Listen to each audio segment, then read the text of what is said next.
Higit 50 ang pinangangambahang nawawala dahil sa gumuhong tambakan ng mga basura sa Rodriguez, Rizal. Ayon yan sa grupong Kadamay.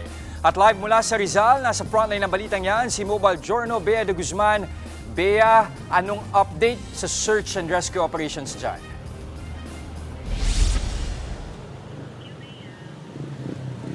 Jester, sa ngayon ay pahirapan pang matukoy ang eksaktong bilang ng mga apektado dahil ongoing pa ang search and rescue operations. At dito rin ay marami pa rin nakahampalang doon sa pinangyarihan mismo ng landslide.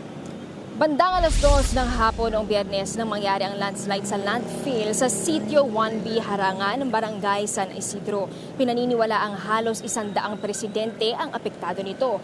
Kanina sa ating panayam, Jester, sa isa sa mga nakasurvive, tila nagkumpulang mga langgam sila sa dami na maaaring nasa humigit kumulang 500 katao ang sumama sa pagguho. Tumanggi siyang gawing on-cam ang interview sa takot na mailantad ang kanyang pagkakakilanlan. Pero ilan daw sa kanyang mga kakilala ay hindi pa rin nahahanap hanggang ngayong araw. Marami pa rin sa mga residente dito, Jester, ang tumanggi ring magbigay ng pahayag ng kanilang saloobin patungkol sa nangyari sa takot na mawalan ng kabuhayan. Dahil kung matatandaan ay aabot sa 3,000 katao ang naghahanap ng kabuhayan doon sa mismong landfill at ayaw nilang umabot sa pagpapasara ng landfill ang nangyaring insidente. Ayon naman sa kumpanya na nag-ooperate ng gumuhong landfill, hindi pa raw nila nakumpirma ang bilang ng mga nawawala o namatay, lalo't patuloy pa raw ang search and rescue operations sa ginagawa ng kanilang kampo. Giit pa nila, kailangan pa raw nilang maklear ang lugar at matapos ang investigasyon para mailatag. Sa ngayon, Jester, ay naghahanda ang grupong Kadamay dito sa San Isidro para sa gagawing candle lighting dahil nga doon sa nangyari. At kanilang panawagan ay mag-deploy pa ang ating lokal na pamahalaan ng LGU ng mga tao na tutulong doon sa search and rescue operations. Kanina sinubukan natin, Jester, na makapasok doon sa mismong landfill pero hinarang na tayo kaagad ng mga otoridad nung mismong may-ari nitong landfill. Itong pribadong sektor, no? At so yun nga, hindi wala pang makapasok na media doon sa mismong lugar. So nais din ng Kadamay na magkaroon ng transparency, no?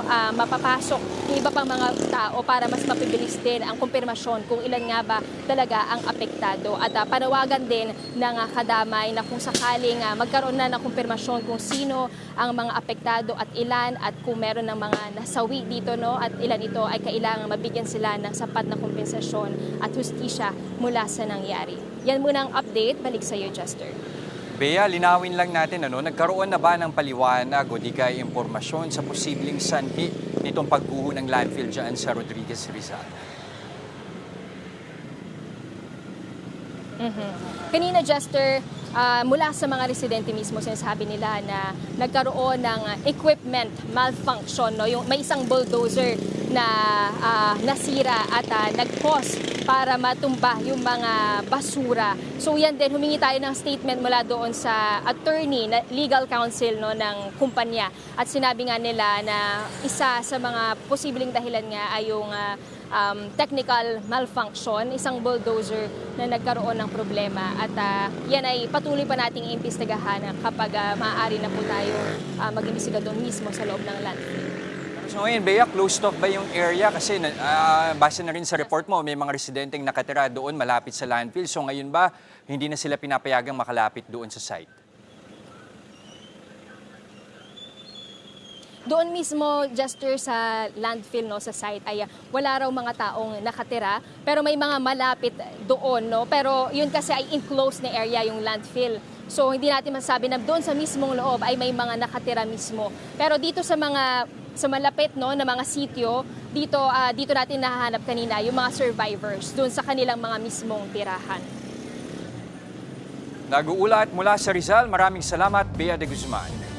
Mga kapatid, Jess de Los Santos po ang inyong kasangga sa paghahatid ng balita para sa may alam at may pakialam.